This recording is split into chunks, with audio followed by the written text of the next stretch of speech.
ದಿನಾಂಕ 16/2/2024 ಇವತ್ತು ಶುಕ್ರವಾರ ದಿನದಂದು ಸಹಿತ ಮಹತ್ಯೆ ನಿಗದಿತವಾದಂತಹ ದಿನ. ಸಹಿತ ಸಮಾಜ ಆಚರಿಸುವಂತಹ ನಮ್ಮ ಸಹಿತ ಸಮಾಜ ಮುಖಂಡರುಗಳು, ಹಿರಿಯರು ಹಾಗೂ ಸಹಿತ ಮತ್ತು ಹರಪದ ಸಮಾಜದ ಎಲ್ಲ ಹಿರಿಯರು ಮುಖಂಡರು ನೆರವೇರುವಂತಹ ಕ್ಷಣ ಇವತ್ತು. ಈಗ ನೀವು ಸರ್ಕಾರದಿಂದ ಈ ಸವಿತಾ ಮಹರ್ಷಿ ಜಯಂತಿ ಆಚರಿಸೋಕೆ ಮೊದಲು ಮನವಿ ಕೊಟ್ಟಿದ್ರು, ಏನು ಗೌರ್ಮೆಂಟ್ನವ್ರು ನಿಮಗೆ ಕರೆದು ಇದು ಸವಿತಾ ಮಹರ್ಷಿ ಜಯಂತಿ ಆಚರಿಸಿ ಮಾಡಿದ್ರು? ನಾವು ಹಿಂದಿನಂತ ನಮ್ಮ ಹಿರಿಯರಾದಂತಹ ನಮ್ಮ ಸವಿತಾದ ಮುಖಂಡರುಗಳಾಗಲಿ ರಾಜ್ಯದಾದಂತಹ ಸವಿತಾ ಮಹರ್ಷಿ ಜಯಂತಿ ನಡೀಬೇಕಂದ್ರೆ ಸಾಕಷ್ಟು ಹೋರಾಟಗಳನ್ನು ಮಾಡಿಕೊಂಡ ನಂತರ ಸಿಕ್ಕಂಥ ಇದಂಥ ಫಲ ಇದು ಇವತ್ತು. ಯಾಕಂತಂದರೆ ಇದು ಬಹಳಷ್ಟು ಹೋರಾಟಗಳು, ಬಹಳಷ್ಟು ದಿನಗಳಂಥ ಒಂದು ಪ್ರತಿಭಟನೆ ಹೋರಾಟದ ಫಲ ಇವತ್ತು ಸವಿತಾ ಸಮಾಜ ದಿನ ಆಚರಿಸುವಂಥ ನಮ್ಮ ಸೌಭಾಗ್ಯ ಅಂತ ಇವತ್ತು ಭಾವಿಸ್ತೀವಿ.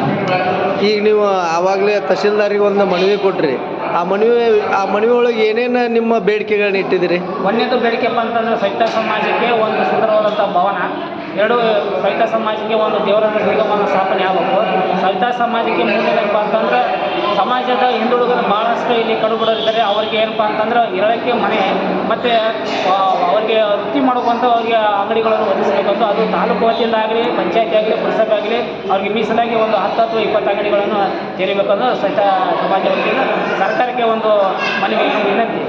ಮತ್ತು ಹಾಗೆ ಹೆಣ್ಣುಮಕ್ಕಳಿಗೆ ವಿತರಣೆಗಳಾಗಲಿ, ಹೊಲಿಗೆ ಆಗಲಿ ಮತ್ತು ಅವರಿಗೆ ಬ್ಯೂಟಿ ಪಾರ್ಲರ್ ಅಂತ ಸಾಮಗ್ರಿ ಕಿಟ್ ಆಗಲಿ ಮತ್ತು ಕ್ಷೌರಿಕೆ ಮಾಡುವಂಥ ವೃತ್ತಿದಾರಿಗೆ ಆಗಲಿ ಅವರಿಗೆ ಒಂದು ಸಾಮಗ್ರಿಗಳ ಕುರ್ಚಿ ಆಗಲಿ ಮತ್ತೊಂದಾಗಲಿ ಮಗನೊಂದಾಗಲಿ ಅವರ ಸಹಾಯಧನ ಆಗಲಿ ಅವರು ಒಂದು ಉದ್ಯೋಗ ಮಾಡ್ಕೊಳ್ಳೋಂತಹ ಒಂದು ವೃತ್ತಿ ಮಾಡ್ಕೊಳ್ಳೋಂಥ ಅಂಗಡಿ ತೆರೆಯುವಂಥ ಒಂದು ದೊಡ್ಡವಾದಂಥ ಒಂದು ಧನ ಸಹಾಯ ಆಗಲಿ ಸರ್ಕಾರ ವತಿಯಿಂದ ಆಗಲಿ ನಾವು ಸಹಿತ ಸಮಾಜ ಪ್ರತಿಯಾಗಲಿ ಒಂದು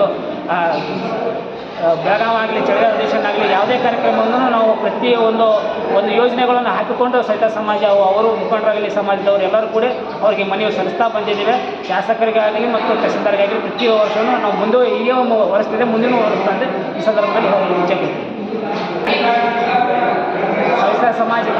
ಸವಿತಾ ಸಮಾಜ ನಾವೆಲ್ಲ ಒಂದು ಸವಿತಾ ಸಮಾಜಕ್ಕೆ ಇವತ್ತು ಜಯಂತಿಯನ್ನು ಶುಭ ಕೋರುತ್ತಾ ಜೈ ಸಹಿತಾ ಸಮಾಜ, ಜೈ ಜೈ ಸಹಿತಾ ಸಮಾಜ ಎಂದು ಒಂದು ಘೋಷಣೆಯಿಂದ ಇವತ್ತು ಈ ಕ್ಷಣವನ್ನು ಸಂತೋಷವಾಗಿ ಮುಕ್ತಾಯಗೊಳಿಸಿದ್ದೀವಿ.